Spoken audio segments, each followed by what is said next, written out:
My father's voice was sharp as a blade. "You're just a burden," he roared, his face twisted with fury. "Get out. Go struggle on your own." My heart pounded in my chest as I stood there, frozen. My mother sat beside him, her lips pressed into a thin, hard line, nodding in agreement.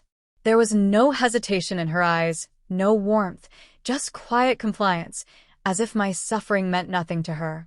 A cold wind rushed through the open door behind me, a cruel reminder of what was about to happen. I clutched my small duffel bag, a pathetic collection of my entire life stuffed into one worn-out piece of luggage. My hands trembled, but I refused to let them see my fear. I was their daughter, their own flesh and blood. And yet, they were throwing me away like I was nothing. "Move it," my father snapped, stepping toward me with that same disgust in his eyes he always had when he looked at me. My body obeyed before my mind could catch up. One step, another. I was on the porch now, the chill of the night sinking into my bones.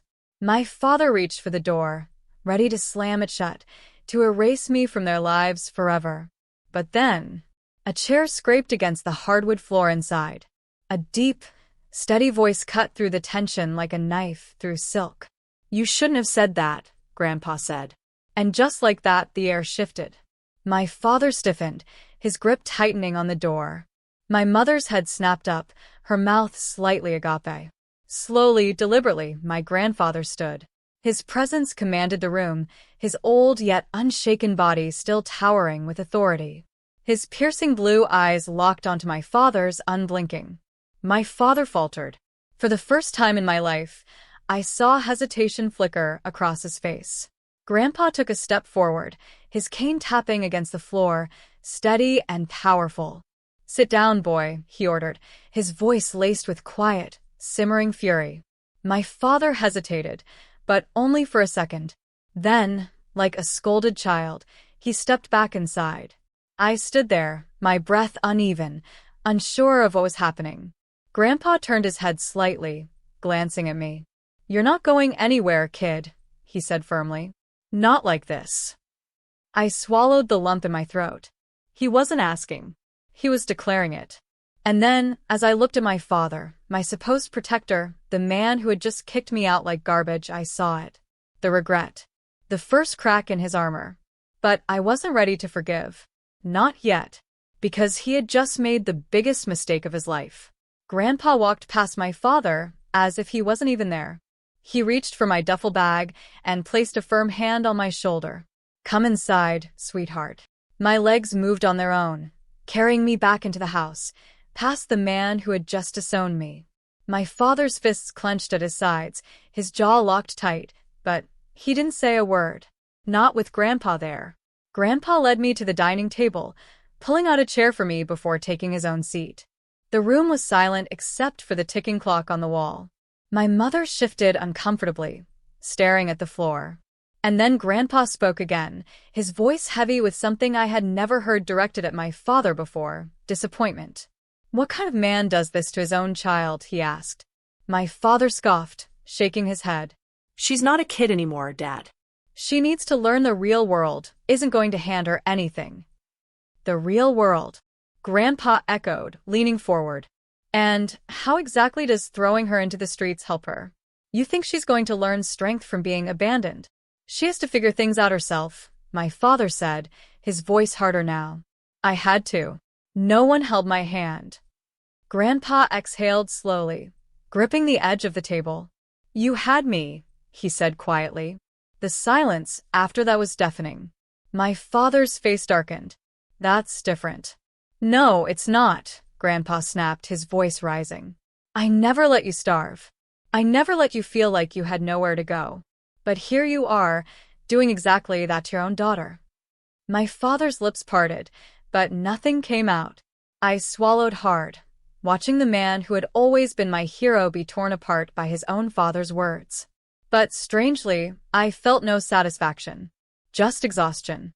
"I'm not a burden," I said suddenly, my voice quiet but firm. "You just never saw me as anything else." My father flinched like I had struck him. And that was when I knew he had never expected me to speak up. He had expected me to cry, to beg, to disappear into the night without a fight. But I wasn't that weak little girl anymore. I wasn't his to break. Enough. My mother's voice wavered as she spoke for the first time. Dad, she. Grandpa turned his gaze to her. And you? What kind of mother agrees to this? She flinched, avoiding his eyes. We just thought. No, you didn't think. Grandpa cut her off. You followed. You always follow. The weight of his words settled heavily in the air. I had never seen my mother speechless before. But there she was, staring at the table, hands clenched together like a child caught stealing from the cookie jar. Grandpa sighed and turned back to me. You're coming with me. My heart leapt into my throat. What? You heard me, he said. Pack your things properly. You're not staying here. I hesitated, glancing at my father. His face was unreadable now, his jaw set tight, his knuckles white from clenching his fists too hard. But he didn't stop me, because he knew he had no right to any more. Without another word, I stood up, my legs shaking beneath me. I was leaving, not the way my father had planned, but on my terms. And I knew, as I walked past him, that something had changed. This wasn't just a departure. This was the beginning of something he'd regret for the rest of his life. The weight of what had just happened still clung to me as I made my way to my small room. My hands trembled slightly as I reached for my closet, pulling open the doors. The space was nearly bare, a reflection of the way I had been treated in this house, an afterthought. My father had never cared if I had enough clothes, enough warmth, enough love. I had grown up learning how to survive in the gaps between his disappointment and my mother's silence. I swallowed hard, pushing down the lump rising in my throat. I wouldn't cry. Not now. Grandpa was waiting for me. I wasn't being thrown away. I was being saved. I grabbed my clothes, folding them neatly before stuffing them into the only suitcase I owned. My hands brushed against a small, faded stuffed rabbit, one of the few things I had left from my childhood. I hesitated, then tucked it inside. As I turned to leave, I caught sight of myself in the cracked mirror on my wall.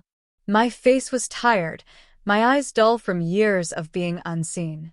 But there was something else there, something I had never noticed before. Strength.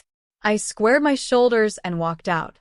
Downstairs, the tension in the air was thick enough to suffocate. Grandpa was still sitting at the table, but his sharp eyes never left my father, who sat stiffly, gripping his glass of whiskey like it was the only thing keeping him from shattering. My mother had retreated to the far end of the kitchen, her arms wrapped around herself like a shield. They didn't look at me as I entered the room. They had already erased me. Grandpa stood up, taking my suitcase from my hand with surprising ease for a man his age. Let's go. I nodded, and together we walked toward the door. And that's when my father spoke. You'll be back. I stopped. His voice was low, dangerous, laced with quiet confidence. I turned slowly, meeting his gaze. There was something cruel in his eyes, something that said he expected me to fail. He thought the world would chew me up and spit me out, just like he had planned. I smiled, and I saw the first flicker of uncertainty cross his face. No, I said, my voice steady. I won't. And with that, I stepped out into the night, leaving behind the only home I had ever known. But I wasn't leaving with nothing. I was leaving with a fire in my heart. And one day, my father would regret every single word he had ever said to me. The car ride with Grandpa was silent at first. The darkness outside stretched endlessly, but I felt lighter than I had in years. The further we drove, the more the weight of my past lifted off my shoulders. I turned to Grandpa, who kept his eyes on the road, his hands firm on the steering wheel. Why did you stand up for me? I asked. He sighed, his expression softening. Because you deserved better. A lump formed in my throat, but I pushed it down. You never said anything before. Grandpa let out a heavy breath. I should have. I should have stepped in long before it got to this point. He glanced at me, his eyes filled with something I hadn't seen in a long time, guilt. But I won't make that mistake again. For the first time in my life, I felt safe. Grandpa didn't see me as a burden. He didn't see me as a disappointment. He saw me, and that was worth more than anything. We pulled up to his house, a small but cozy cabin on the edge of a lake. The porch light cast a warm glow, welcoming me in a way my old house never had. As I stepped inside, I felt something I had never felt before. I was home. The days turned into weeks, and for the first time in my life, I wasn't just surviving, I was living. Grandpa taught me everything he knew. How to work with my hands, how to repair things, how to stand tall even when the world tried to knock me down. "You've got fight in you," he told me one evening as we sat on the porch, watching the sun set over the lake. "Don't let anyone take that from you." I didn't plan to. I worked hard, saving up every penny I earned from odd jobs around town.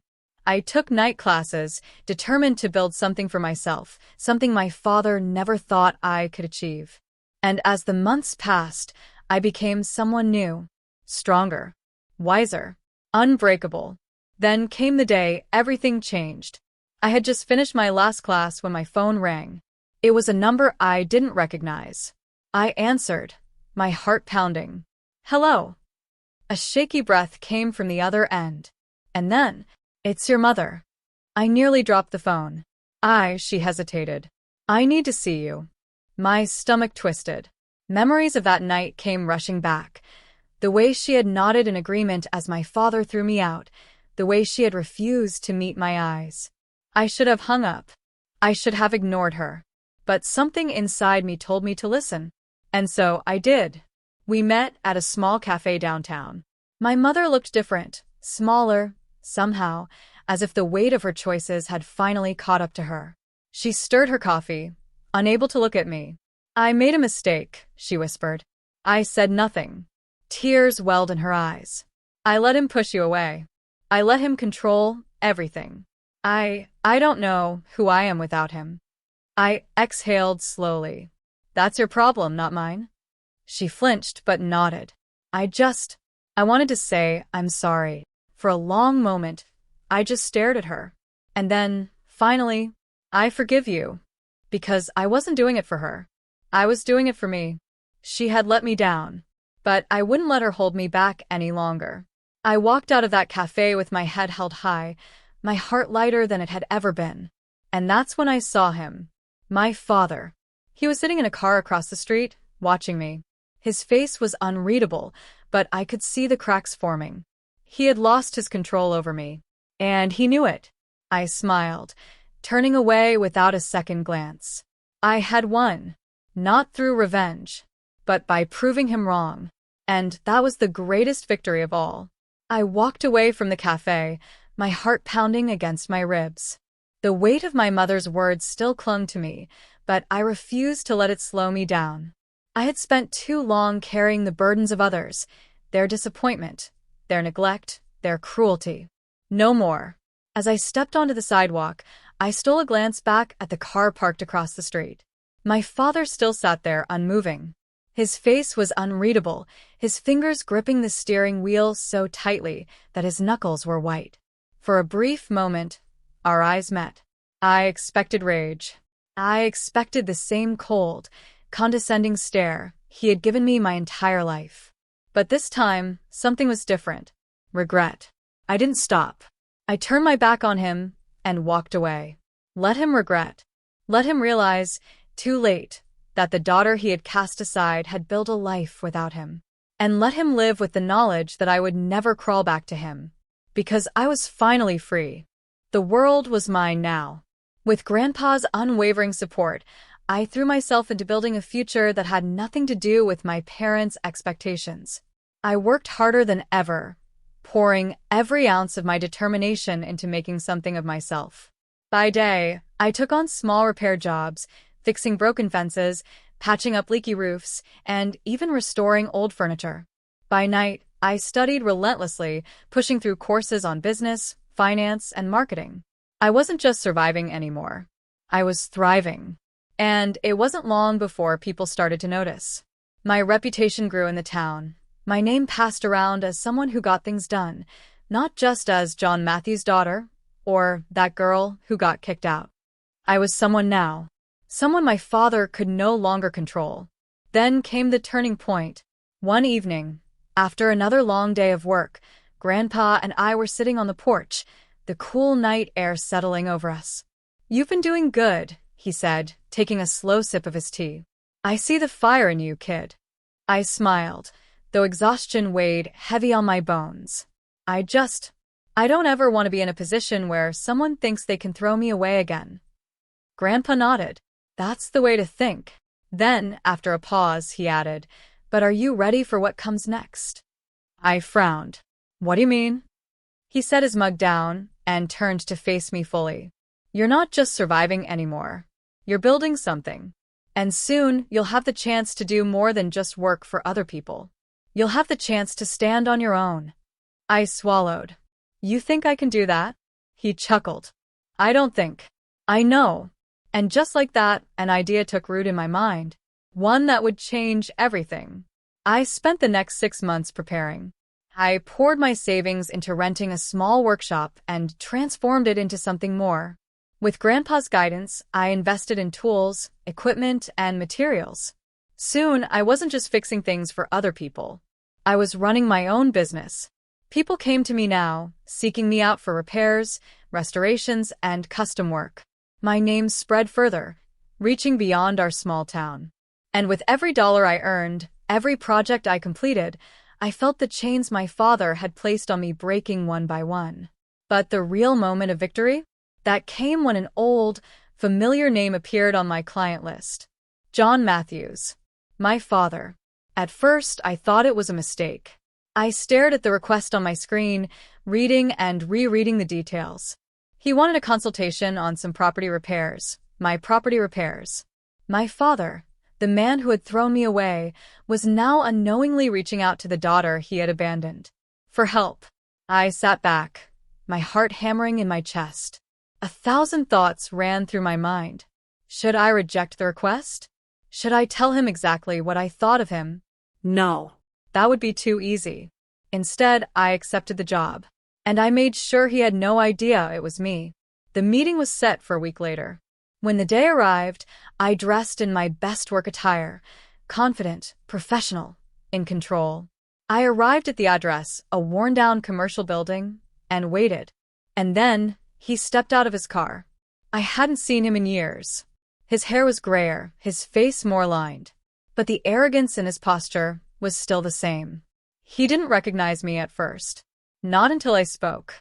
"Mr. Matthews," I said coolly, extending my hand. "I'm here about the repair consultation." His eyes widened. And then panic. Because now he knew.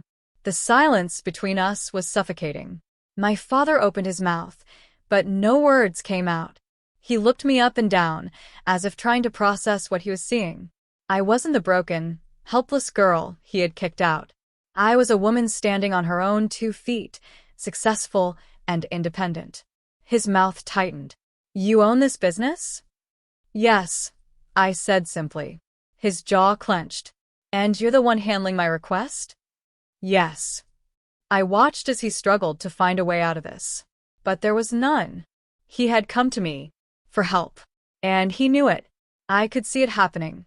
The slow realization, the creeping regret settling into his bones.